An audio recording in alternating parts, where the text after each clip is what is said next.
I found strangers walking across my farm like it was a public park. Not lost hikers, not neighbors asking permission. They had spray paint, wooden stakes, and bright orange tape stretched straight through my fields. One of them looked at me and said, "Don't worry, this is the new community trail." That's when I saw the sign, HOA approved access road. They had built it right across my land, no warning, no agreement, no conversation. When I told them to leave, the HOA president stepped forward, calm and smug. "This trail has always been here," she said. "You can't block it." What she didn't know was that every fence line on my farm is measured down the inch. So 2 days later I moved one fence post, just one. And suddenly, the maps they were using didn't match the ground anymore. The permits they bragged about stopped making sense, and the community trail they swore was legal vanished from the records. If you've ever had an HOA lie about what they own, stay with me, because that fence post exposed everything. I've worked this farm long enough to understand one simple truth. If you don't protect your boundaries, someone else will redraw them for you. I'm not a big operation, not some corporation with endless land and lawyers. I'm just one person who rebuilt this place from bare soil. Fencing every line, clearing every field, and paying for every survey out of money I could barely spare. So when I first saw those orange markers scattered across my property, my reaction wasn't anger. It was confusion. A quiet, uneasy kind of confusion that settles in your chest before your mind even understands what's happening. I thought maybe it was a mistake, some contractor gone off course from the new HOA development down the road. But the more I asked questions, the less their answers made sense. Confusion turned into frustration. Frustration turned into suspicion. That HOA had been expanding fast, new houses, new streets, new rules. Their president spoke like she ran the county, always pushing for community enhancement projects that somehow never stopped at their own borders. We'd already had small disagreements about noise, dust, fencing lines, little things that felt harmless at first. But this was different. They weren't just wandering onto my land, they were claiming a path through it, a community trail, as if my farm was suddenly a public amenity they were entitled to shape. What they didn't realize was that I keep records, every inch surveyed, every boundary verified, every document stored, backed up, and time-stamped. Because deep down, even before the first confrontation, I knew this wasn't about a trail at all. This was about control. And they were about to learn I wasn't someone who surrendered land quietly. My days start before the sun has even decided whether it wants to rise. Out here, the world wakes up slowly. First the cold bite of the morning air, then the smell of damp soil lifting from the ground, and finally the soft rumble of livestock shifting in their pens. It's a rhythm I've come to depend on. The steady clink of buckets, the hiss of irrigation lines priming for the day, the crunch of dirt under my boots. None of it glamorous, all of it grounding. Every acre of this farm demands something from me. Feed here, repair there, clear a broken limb after a storm, check the pumps, rotate the fields, and keep the fences tight enough that even the wind thinks twice before slipping through. It's hard work, the kind that leaves your back aching and your hands rough, but it's honest, and it's mine. Most people don't realize how thin the margins are on a small farm. One ruined section of pasture, one broken fence line, one unexpected hit to the land, and suddenly the difference between surviving the season and falling behind becomes painfully small. That's why every inch matters, every boundary, every fence post. They're not just markers in the ground, they're the line between stability and loss. But beyond the work and the finances, the farm gives me something else: peace. A kind of peace that sinks into you slowly, in moments most people never notice. The quiet hum of insects at dusk, the glow of irrigation lights blinking across the field in the dark. The soft rhythmic breathing of animals settling in for the night. Out here, noise feels optional and independence feels earned. I never expected that anyone would try to take that from me, especially not people who lived in neatly spaced houses with manicured lawns and rules for how tall your grass could be. My life ran on routine, on effort, on respect for the land. The idea of someone barging in, rewriting boundaries I'd spent years protecting, never even crossed my mind. But looking back, I should have known peace, like mine always, draws the attention of people who think they can manage it better. The first sign of change wasn't the noise, it was the dust. Thick clouds of it rising behind construction trucks as they carved roads into what used to be open fields beside my property. I watched from my fence line as the land transformed piece by piece, survey flags multiplying, foundations poured, and rows of identical houses appearing like they'd been stamped out of a mold. It was efficient, almost surgical, and completely foreign to the way I lived. The families arrived next. SUVs, moving vans, loud weekend gatherings, and lawns trimmed so precisely it looked like the grass had a curfew. These weren't bad people, not at all, but they brought with them a way of life built on rules, committees, and expectations that didn't belong anywhere near a working farm. Where I saw boundaries, they saw opportunities. Where I saw private land, they saw unused space. And then came the letters. Polite at first, welcoming, inviting me to join the spirit of community integration. Then, a new phrase appeared, shared access vision. I remember standing at my kitchen counter, holding that letter, rereading the sentence, as if my eyes weren't working properly. How does a private farm fit into a suburban access plan? It didn't take long for the first conflict to surface. A resident complained about the smell of my livestock. Another questioned whether my boundary fence was visually appropriate for neighborhood aesthetics.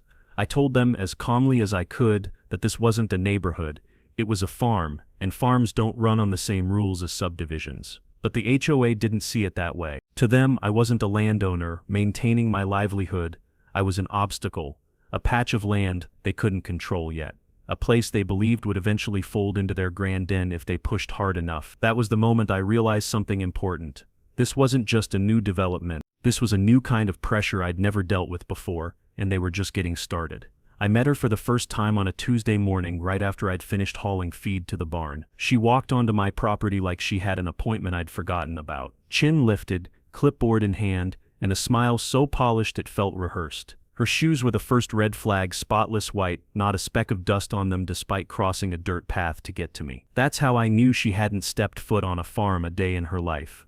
Her name was Karen, and she introduced herself with the confidence of someone who believed she owned at least half the county. "I'm the president of the Willow Ridge Homeowners Association," she said, like it was a job that carried legal authority over the entire zip pike. Her tone was political, the kind that sounded friendly until you listened closely and realized every word had an angle. She talked about community growth and shared vision and beautification opportunities, none of which had anything to do with me, or so I thought at the time. She gestured toward my fields, as if evaluating them for a catalog. "You know," she said, "a lot of residents feel the area would really benefit from some openness, something visually inviting, maybe even accessible." "Accessible to who?" I asked. "To everyone," she replied, like it was obvious. "A community thrives when its surroundings support wellness. Your farm could be part of that." That was her first attempt at framing my land as something she could curate, a piece in her beautification project. When I reminded her this was private property, she didn't flinch. She smiled wider, like she was humoring a child who didn't understand the bigger picture. "Well," she said casually, "the board can approve things you may not be aware of. We have flexibility when it comes to creating environmental or recreational benefits for the neighborhood." It wasn't an outright threat, but it was close enough. A warning wrapped in HOA diplomacy. She went on and on about how trails improve property values for everyone. And when she said everyone, she didn't mean me, she meant the people in her subdivision, the ones whose rising home prices made her feel powerful. Each sentence was a small invasion. Each suggestion was a test to see how far she could push. And the whole time she kept glancing past me as if imagining where a paved walkway might fit, how she might cut across my land to make her suburban development look more connected and nature-friendly. I remember standing there, dirt on my hands, boots caked in mud, listening to a woman who had never worked an acre in her life tell me how my farm should serve the community. That was the moment I realized Karen didn't see me as a neighbor. She saw me as a barrier, an inconvenience, a piece of land she hadn't figured out how to control yet. And judging by the confidence in her voice, she fully expected that one day she would. Trouble didn't start with a meeting or a letter. It started with a piece of wood, thin, sharp, and sticking out of my soil at an angle that didn't belong to nature or to me. I spotted it early one morning while checking the irrigation line. At first I thought it was debris blown in from construction. But when I pulled it out, there was bright orange paint at the tip, and a neatly tied ribbon fluttering like a warning flag. I looked around and saw a second one, then a third. A whole dotted line of them marching across my grazing field in a perfect curve, like someone had mapped a route through my land without even bothering to hide it. The next day, the tape arrived. Long strips of fluorescent orange tied from stake to stake, slicing through my pasture like a neon wound. It cut straight across the area my cattle used to graze, forcing them to circle wide-warned it. Even the horses avoided it, snorting and stepping back as if the tape itself carried a scent they didn't trust. I followed the line to the far end of the field, and that's when I saw them, 3 HOA members, walking in a neat row, phones out, talking loudly about trail boundaries and view corridors. They weren't on the edge of my property. They were deep inside it, feet pressing into soft soil I'd just tilled for planting. One slip of a shoe, one careless step, and they crushed seedlings that had taken me weeks to prepare. Hearing the soil compact under their sneakers made something tighten in my chest. I approached calmly, because anger only makes people deaf. "Can I help you?" I asked. One of them barely looked up. "Oh, we're just walking the route," he said. "It's public access." "Public where?" I asked. "Because this is private property." He pointed at the tape like it proved something. "This is the community trail." "No," I said. "This is my farm." Another woman chimed in, her tone clipped and confident. "Actually, the HOA approved this alignment last month. It's meant to benefit everyone. You'll adjust." Adjust. As if the land I worked every day would simply shift itself around their vision. I told them to leave. They exchanged looks, annoyed, superior, and one of them muttered, "He'll figure it out eventually," as if I were the confused one. They took their time walking out, stepping over soil ridges I'd spent hours forming. When they finally reached the edge of my property, one paused to take a picture of my fence line, whispering something about documentation. That night, the damage became clearer. My southern field showed signs of trampling, small but obvious depressions where the ground had compacted under their repeated steps. In the grazing zone, 2 of my calves had been spooked by strangers and scattered farther out than usual, forcing me to spend extra time rounding them up. Even my irrigation setup had shifted slightly, probably knocked by someone who didn't understand how delicate the alignment was. Individually, none of the damages were catastrophic. Together, they felt like the first hairline cracks of something larger, and the most unsettling part wasn't the trespassing or the tape or the crushed soil. It was the confidence on their faces. The way they walked my land like it belonged to them. The way they dismissed my objections like I was the one out of line. That moment, standing in my field, under the orange web they'd spread across it, I felt the first true spark of something I hadn't felt before. This wasn't confusion anymore. It wasn't frustration either. It was the beginning of a fight they didn't realize they'd already started. I expected the trespassing to stop after I confronted them. I expected someone, anyone, from the HOA to knock on my door, apologize, or at least pretend they cared about boundaries. Instead, the pressure campaign began. The first letter arrived folded neatly in my mailbox, sealed with the HOA crest like they were a government agency instead of a neighborhood committee. The envelope felt too formal, too official, and when I opened it, the tone matched. Notice of environmental impact concern, it read. According to them, my farm was obstructing natural community flow and presenting hazards for passive use recreation. They listed supposed violations, overgrown areas that were intentionally left as habitat, irregular fence lines which were legally placed, and restricted pathways. Restricted pathways, paths they created, on land I own. I laughed at first, not because it was funny, but because of how surreal it felt. A committee of people who barely knew what real soil smelled like were accusing me of harming the environment I lived and worked in every day. But the letters didn't stop. Another arrived a week later, this time claiming that I was interfering with community wellness initiatives. According to them, refusing access to the so-called trail meant I was limiting resident rights. Rights? On my property? Their confidence was growing. Then came the photos. I spotted a man I didn't recognize standing near the edge of my pasture. Phone raised like he was bird watching, only he wasn't watching birds. He was zooming in on my animals, my equipment, my fencing lines. I walked toward him, and instead of acknowledging me, he snapped one more picture and hurried off, muttering, "HOA documentation." A few days later, a woman parked her SUV just outside my fence, rolled down the window, and aimed her camera straight at my barn. No greeting, no explanation, just digital evidence gathering for a narrative they were crafting without me. But all of that paled compared to the drone. I heard it before I saw it, a low insect-like buzz, hovering above the paddock. The cattle were restless, ears flicking upward, eyes tracking the movement like it was a predator. When I stepped outside, the drone dipped lower, spinning slowly, almost tauntingly, surveying my land without a shred of respect or permission. I grabbed a long irrigation flag and waved it upward, warning it away. Instead of retreating, it drifted toward me. Camera pointed directly at my face. That was the moment my patience cracked. I stepped forward, staring straight into the lens. "Landowner present," I said loudly, knowing the microphone might pick it up. "You're trespassing. Leave now." The drone paused, just hovered there before rising sharply and darting back toward the subdivision like a guilty dog running home. That night, I could feel something fundamental shifting. This wasn't random behavior. This wasn't curiosity or confusion. This was strategy, a coordinated pressure tactic designed to make it look like I was fighting the community instead of defending my rights. And the worst of it happened where I couldn't see it: inside HOA meetings. Neighbors who once waved politely started avoiding me. Parents pulled their kids closer when I passed. I heard whispers at the feed store, at the gas station, even at the cafe down the road. Then one evening, a neighbor quietly handed me a printed copy of notes from a recent HOA meeting. He didn't say much, just looked uncomfortable and walked away fast. The notes were shocking. Karen had stood in front of the room and declared, "He's trying to block a historic trail, a historic trail." A lie so bold I almost admired the creativity. Another board member added, "We're just restoring access that always existed." Existed where? In a brochure? In their imagination? Because it certainly didn't exist in county records. But they weren't talking to officials, they were talking to neighbors. People who didn't know land law, people who wanted a pretty trail for their morning walks and were willing to believe whatever story made that easier. By the time I finished reading the meeting notes, the pattern was clear. They wanted control. They wanted the trail. And they wanted everyone to believe I was the unreasonable one. The stakes had officially changed. This wasn't just harassment anymore. This was a public narrative, a story they were writing about me, and I knew, with a heaviness settling deep in my chest, that they weren't anywhere near finished.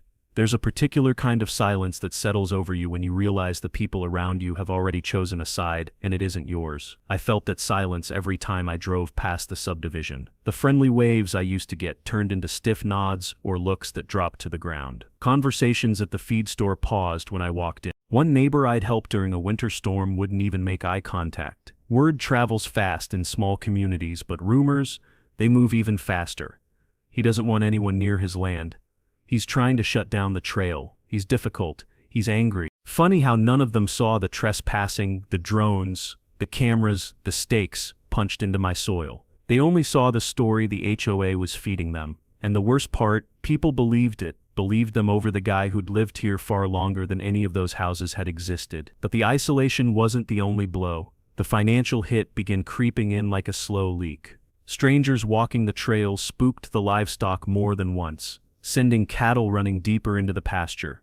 I had to reinforce fencing and patch hoof damage from their panic scrambling. A section of my irrigation line shifted when someone stepped on a buried connector, flooding half a row of young plants and starving the other half. Production timelines slipped, costs rose, every unexpected setback felt heavier because I knew the cause, and I knew I couldn't prove it without looking paranoid. Nights became the hardest. I'd lie awake staring at the ceiling, replaying every encounter, every letter, every piece of orange tape stretched across land I worked for years. The same question circled my mind like a vulture waiting for weakness. Did I miss something in the deed? I'd memorized that document the day I bought the place. I'd had it surveyed, verified, double-checked. But doubt has a way of twisting even your strongest certainties. What if some buried easement existed? What if a previous owner signed something? What if I was the one standing on the wrong side of the line without realizing it? The HOA wanted me exhausted, wanted me isolated, wanted me unsure, and for a moment, just a moment, they almost succeeded. But sometimes the lowest point isn't defeat. It's the quiet before the climb. And I was closer to the truth than they ever expected. For days, that question kept gnawing at me. Did I miss something in the deed? Did the HOA know something I didn't? Doubt can make even solid ground feel unsteady. So one night I sat down at the kitchen table, spread out every document I had, and began reading line by line. The paper smelled like old ink and dust, familiar and grounding. And that was when the knowledge I'd collected over the years finally began to connect. Most people don't think about easements, but out here, they matter. There are three kinds: an express easement, written and recorded clearly; an implied easement, which usually forms when two pieces of land used to be one, and access was historically necessary; and the most dangerous, a prescriptive easement, which forms if someone uses your land openly and continuously for years without permission. As I looked at the HOA's tape line stretching across my fields, I felt a spark of anger cut through the fog. They weren't just trespassing, they were trying to manufacture a pattern of access. If they convinced enough people that the trail already existed, over time they could argue it was historical use. They were laying the groundwork to claim something that was never theirs. But that wasn't the only piece they were ignoring. HOAs love to act powerful, but their jurisdiction stops at their boundary lines. Completely. They cannot enforce rules beyond the limits of their subdivision. They cannot claim access through private property without a recorded easement. And they certainly cannot approve structures, markers, or trails on land outside their authority. Everything they had built, the stakes, the tape, the signs, wasn't just trespassing. It was unauthorized construction. Illegal from the moment they set foot past their own fence. Then came the part that made my stomach drop. Liability. If someone walked the unpermitted trail they created and got hurt, the lawsuit wouldn't fall on the HOA. It would fall on me, the landowner, the person who never agreed to any of it. If someone twisted an ankle, broke a leg, wandered too close to livestock, or injured themselves on equipment they had no business being near, I would be the one dragged into court. I would be the one accused of negligence for a trail I didn't approve and didn't want. They weren't just taking land, they were putting my entire livelihood at risk. That realization hardened something inside me. If they wanted a battle of narratives, I would give them a battle of evidence. I grabbed my phone and began documenting everything. Dates written carefully in a logbook, photos of every stake, every line of orange tape, every footprint crossing into my fields. I recorded the tilt of fence posts, the new depressions in the soil, the ruts left from repeated walking. I captured video of my livestock reacting to strangers, and kept screenshots of every HOA letter that arrived. I even documented the drone, its time-stamped flight path, its height, the way it hovered over the paddock and then retreated toward the subdivision. I tracked each incident like a crime scene investigator, because that's exactly what this was becoming. Not a misunderstanding. A calculated attempt to rewrite the truth. And slowly, as the evidence piled up on my table, something shifted in me. The fear faded. The doubt drained away. In its place grew a quiet, controlled confidence. They thought I was isolated. They thought I was unprepared. They thought all they needed was pressure and time. But what they didn't know was that I'd been preparing long before they arrived. Because on land like this, the person who knows the boundaries best isn't the one with the clipboard, it's the one who walks them every single day. It's funny how something as small as a fence post can change everything. 18 inches. That's all I moved it. Not enough to alter a boundary. Not enough to shift a property line, but just enough to make their carefully drawn trail line fall apart. I did it early in the morning, before the sun had fully lifted the fog off the fields. The ground was cool beneath my boots, the air heavy with that quiet stillness that only comes before a storm. I measured the spot twice, leveled the post, and drove it into the soil with a solid thud. It stood there, simple and ordinary, but I knew the moment I stepped back that this was the move that would expose everything they'd built on lies. I didn't have to wait long. By noon, the HOA swarm arrived. First 2 residents, then 5, then nearly a dozen. They gathered around the shifted post like it was a detonated bomb. Their maps were out, their phones were up, and their voices were getting higher and sharper with every passing minute. "This can't be right," one of them muttered. "It throws off the entire alignment," another said. The orange tape that once formed their proud community trail now sagged and twisted in the wrong direction. The stakes no longer lined up, their measurements were suddenly meaningless. It was like watching a puppet show fall apart when someone cut the strings. And then Karen arrived. She didn't walk, she marched. Clipboard clutched in one hand, sunglasses hiding eyes that were no doubt already burning with fury. She spotted me standing near the field gate and headed straight toward me, her voice rising before she was even close enough for normal conversation. "You can't alter community property," she shouted, loud enough for every person within 50 yards to hear. "Community property, on my land." I didn't move. I didn't raise my voice. I just looked at her, steady and calm, and said, "This is my fence, on my property. And it's exactly where my survey says it should be." She shook her head aggressively, stabbing a finger toward her cluster of residents. "Your fence line disrupts the approved path. You're interfering with established access." I almost laughed. "There is no approved path," I said. "There never was."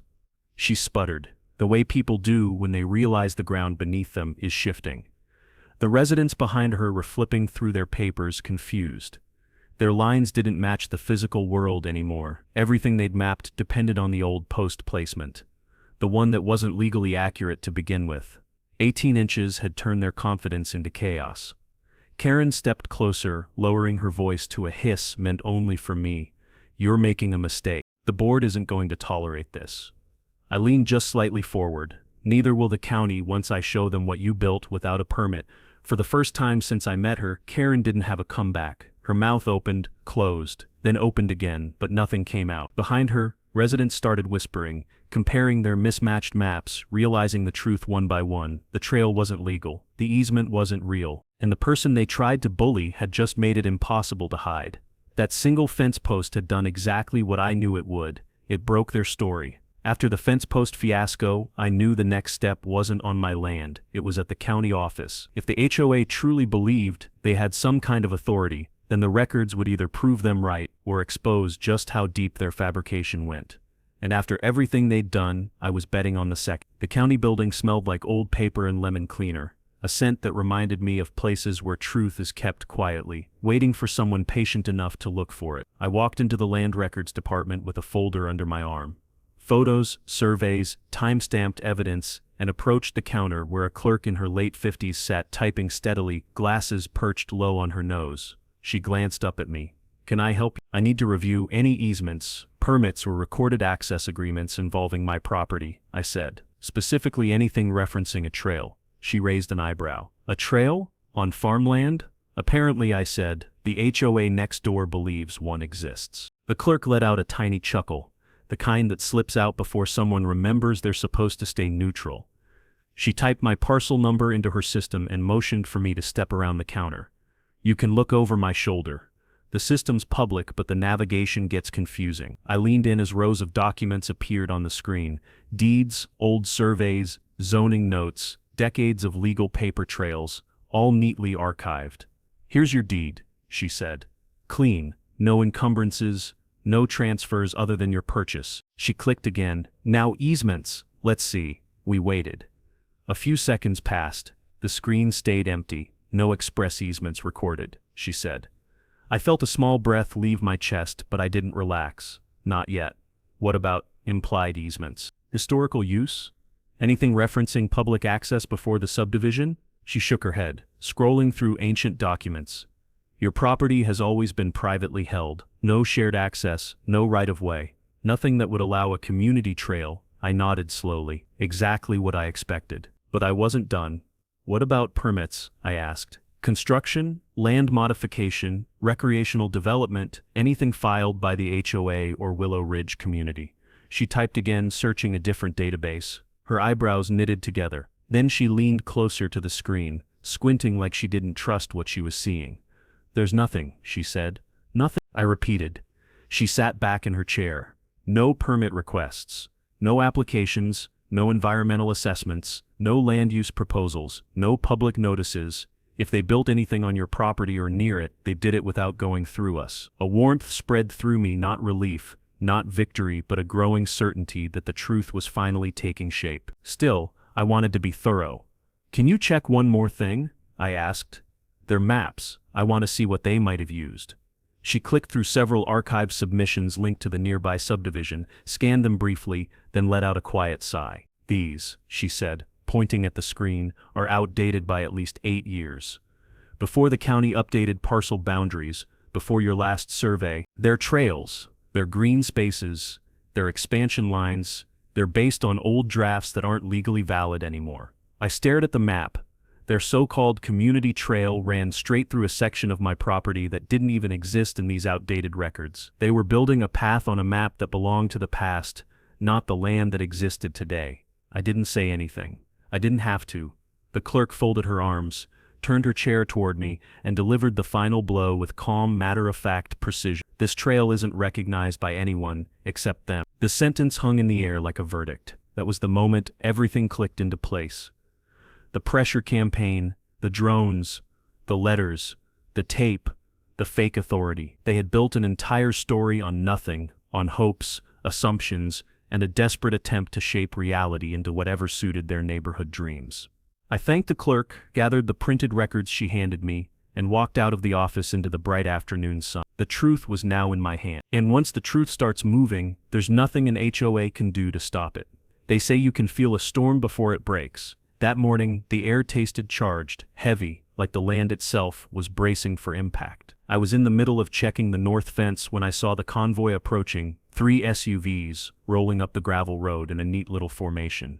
HOA flashers weren't real law enforcement, but they used them anyway, anything to look official. Behind them came a county patrol truck. That was new. That was the moment I knew they'd finally escalated this into something public. Karen climbed out of the lead SUV, her posture stiff with fury and false authority. She had a binder clutched to her chest, and a small crowd of HOA members gathering behind her, whispering like they were preparing for a courtroom victory. The county officer stepped out next, calm, steady, the kind of man who'd seen enough nonsense in his career to know this wasn't going to be simple. He approached me first. "You the property owner?" he asked. "Yes, sir." He nodded, then turned just slightly toward Karen, who wasted no time lunging into the conversation. "Officer, thank you for coming. We need immediate intervention. This man," she jabbed a finger toward me, "has illegally altered a designated community trail. He's obstructing access and causing disruption to the neighborhood."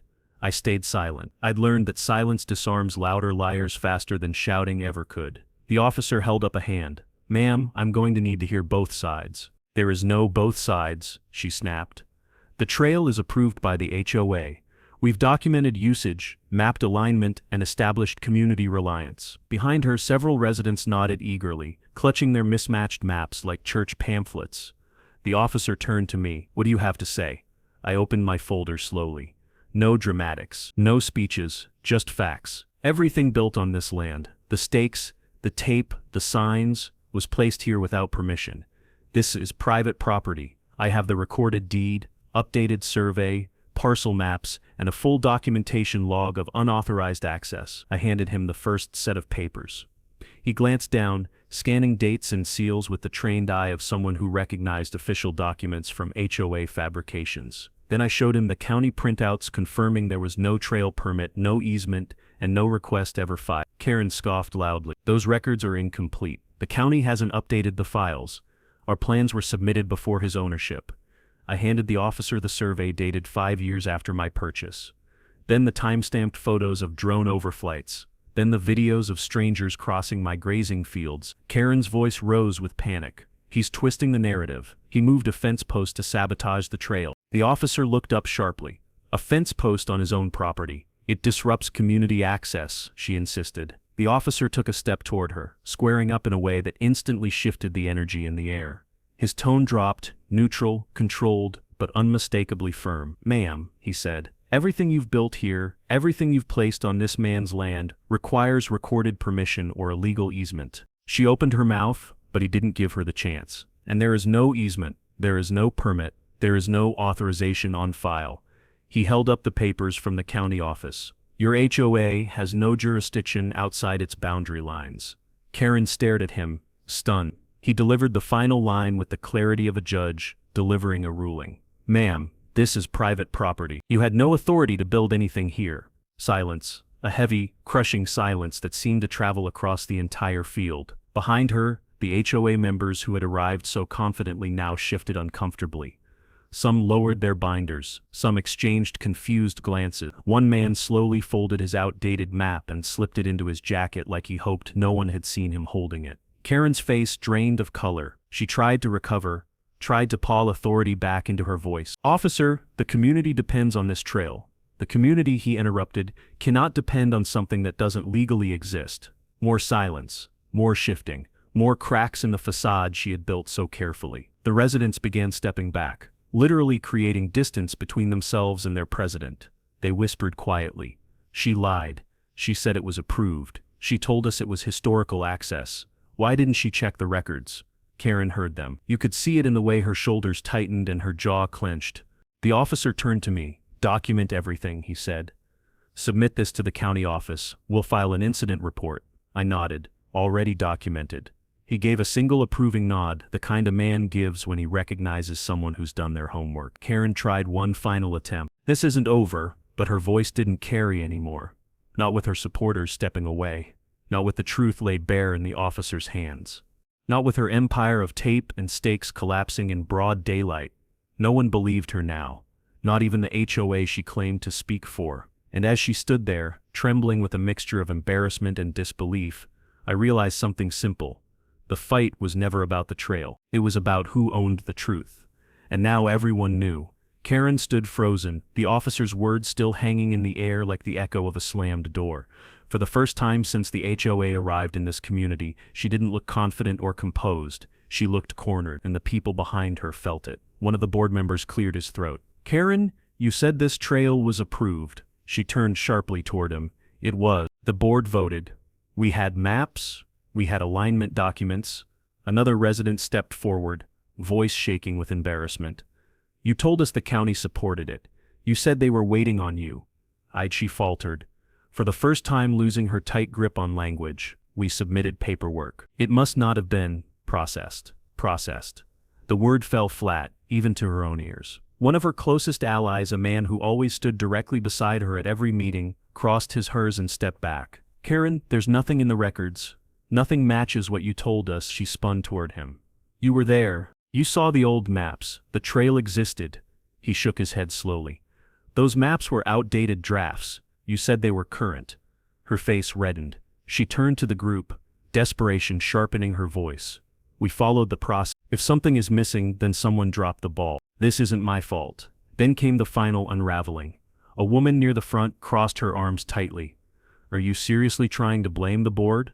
You're the president. You made the decisions." Karen's mouth tightened into a thin, trembling line. Another voice chimed in. "You pressured us. You said questioning you would slow community progress. We trusted you," someone else said. "And you lied." You could feel the atmosphere shift, the quiet spark of an internal revolt. Residents who once stood in her shadow now stood apart from her, forming a loose semicircle that left her isolated in the center. Their disappointment was louder than anger, heavier than accusation. Karen looked around wildly, searching for a supporter, someone to step forward, someone to take her side. No one moved. No one spoke. Even her usual allies stared at the ground. The collapse wasn't dramatic, it wasn't loud, it was quiet, humiliating, and absolute. Her authority didn't shatter, it simply melted away. Finally, she gathered her binder with shaking hands, pressed her lips tightly together, and turned toward her SUV. She didn't give a speech. She didn't defend herself. She didn't demand compliance. She just left. And for the first time since this began, the land felt lighter. The days after the confrontation felt strangely quiet, like the land was exhaling after weeks of tension. But beneath that calm was something shifting, slowly, officially, and irrevocably. By the end of the week, the consequences began rolling in, one envelope and one county truck at a time. The first notice came by certified mail, county letterhead, straightforward language. Unauthorized construction on private property. Trespassing. Violation of land use regulations. Each line spelled out what the HOA had insisted was perfectly legal, now written in a tone that made it clear the county saw it very differently. I stood on my porch reading the words twice just to let them land. They didn't just confirm what I already knew, they marked the beginning of accountability. Later that afternoon, a county inspector arrived to document the damage and the unauthorized structures, stakes, tape, signs, disturbed soil. He photographed every inch of it while shaking his head. "This is textbook unpermitted development," he said. "They're lucky it didn't extend farther or they'd be looking at criminal liability." Criminal liability, the words tasted poetic. 2 days after that, a follow-up notice reached the HOA. Fines for land disturbance. Not minor penalties either. Real fines, the kind that make a board meeting turn ugly. I heard from a neighbor that the board spent an hour arguing about who should be responsible for paying them. Karen wasn't there to answer for any of it, and without her, the room reportedly erupted into finger-pointing and embarrassed silence. Next came the big one, the order to dismantle the trail. County crews escorted HOA volunteers to remove the stakes, pull down the tape, and collect every unauthorized sign. Watching them work was surreal. The same people who strutted across my land weeks earlier now moved with the defeated shuffle of students, cleaning up after being caught cheating on an exam. They barely looked in my direction. One man quietly said, "Didn't know she lied to us," before walking off with an armful of broken stakes. I didn't respond. There was nothing to say. By the end of the day, the tape was gone, the stakes removed, and the last sign was shoved into a trash bin. The land was bare again, scarred, but mine. The final blow to the HOA came at the next board meeting. Word spread that attendance was the highest it had ever been. Residents demanded answers, demanded transparency, demanded accountability. Everything Karen had built, her narrative, her influence, her illusion of authority, collapsed under the weight of documented truth. The board voted to remove her, unanimously, no hesitation, no debate. Someone told me she resigned, without speaking a word. But the consequences didn't end there. Their insurance provider sent a formal warning after reviewing the incident. The false claims of community access, the unauthorized construction, the pressure campaign that created potential liability exposure, it all put the HOA at significant financial risk. If anyone had gotten hurt on that trail, I would have been sued first. But the HOA would not have been far behind. The letter instructed them to review their leadership structure, correct procedural failures, and implement training on jurisdiction limits. In other words, don't ever do this again. By then, the subdivision that once rallied behind Karen had grown quiet. Embarrassed, reflective, humbled, they'd dared her to lead, and she'd walked them straight into a legal minefield. As for me, I didn't feel triumphant. Not exactly. It wasn't joy, it wasn't revenge. It was the steady, grounded relief of knowing the truth had finally been tallied on a public ledger, written, stamped, and sealed by people who had no interest in HOA fantasies. The land was returning to what it had been before the trespassing, before the tape, before the lies, and justice, slow as it came, had finally arrived with the weight of official ink. In the weeks that followed, something subtle shifted in the community, something I hadn't expected. People who once avoided eye contact began slowing down when they passed my gate. Some hesitated, gathering the courage to approach.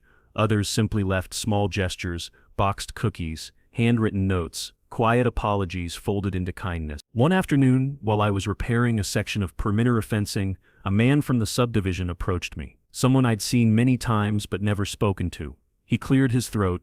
"I wanted to say sorry," he said. "We trusted her. We didn't know she exaggerated things." I nodded, not out of dismissal, but because I understood. People believe the stories they're told, especially when those stories come from someone who speaks with confidence. He walked away before I could say anything more, but the weight he carried seemed lighter when he left. A few days later, a couple showed up at the driveway holding a map they'd printed themselves. "Can you show us the real boundaries?" the woman asked softly. "We want to understand what actually happened." And that's how the idea of a small community meeting started. Not an HOA meeting, not something formal or performative, but neighbors wanting clarity, wanting truth instead of rumor. We gathered beside the barn on a cool evening. I set out a table, spread the official survey documents, and laid their outdated maps beside them. The contrast was so stark it almost felt cruel. I walked them through it patiently, line by line. "This is my boundary," I said, tracing the exact parcel lines with my finger. "This is where your subdivision ends. This," I added, pointing to the ghostly trail drawn on their map, "was based on old drafts that were never approved. It was never real." A murmur rippled through the group. Embarrassed whispers. Frustrated sighs. One woman shook her head. She told us the county supported it. Another man looked down at the outdated map he'd brought. "This doesn't even match the new parcels." People weren't angry at me anymore. They were angry at the realization that they'd been used, manipulated through fear of missing out, sold a vision that had no foundation in law or land, manipulated into believing that overstepping a farmer's boundary was community progress. "I don't blame any of you," I told them. "You acted on what you were told. And I get it, everyone wants nice things. But trails, access, development, all of that has to start with respect." Someone nodded solemnly. Another murmured, "We should have asked questions. We should have checked." The moment didn't feel triumphant. It felt necessary, a kind of collective exhale as the truth settled between us, clearing months of tension. When the meeting ended, people lingered longer than I expected, asking questions, sharing concerns, thanking me for being patient instead of combative. A few even apologized for the things they'd said during those early weeks when the HOA had painted me as some territorial villain standing in the way of progress. But now their eyes were clearer, their steps were lighter, and something deeper had been restored.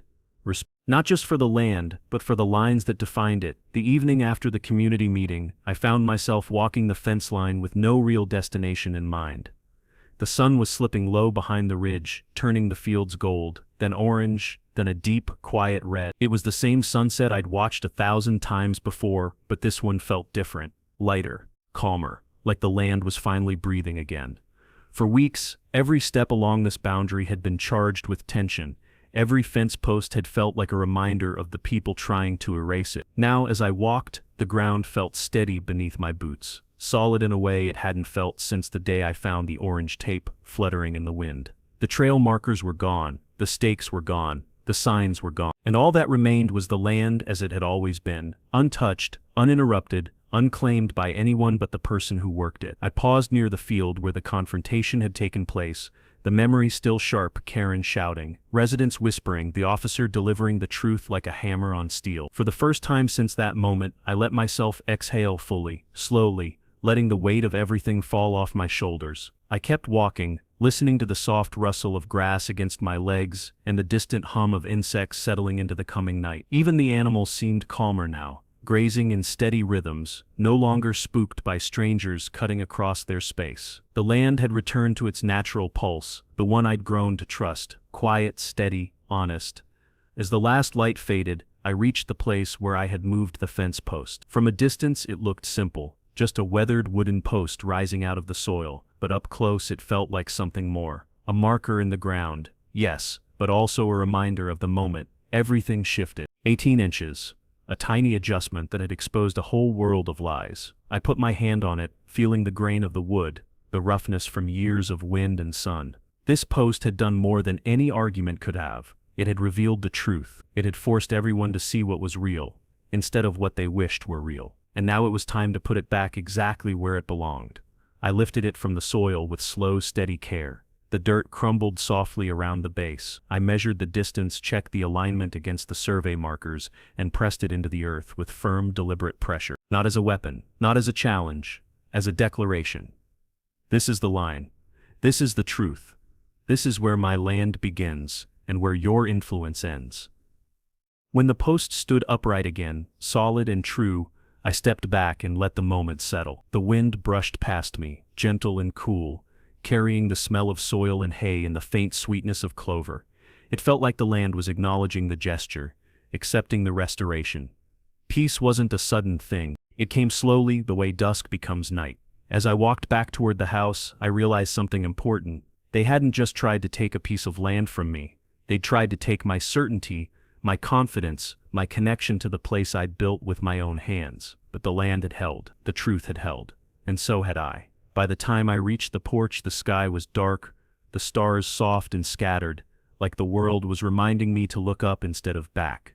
Everything was quiet again, and for the first time in a long time, that quiet felt like home. If you've listened all the way through this story, then you already know this wasn't just about a trail, or a fence post, or one stubborn HOA president. It was about something much bigger, the right to protect what you've worked for, the courage to stand your ground, and the power of knowing the truth when others try to rewrite it. And now I want to hear from you. Have you ever dealt with an HOA nightmare? Share your story in the comments. Your experience might help someone else recognize the warning signs before it's too late. I tell these stories because somewhere out there, someone is dealing with the same pressure, the same lies, the same battle over land, boundaries, or basic respect. And maybe this story gives them the push they need to fight back. They thought one fence post couldn't change anything. But when you know your land, 1 inch can expose every lie.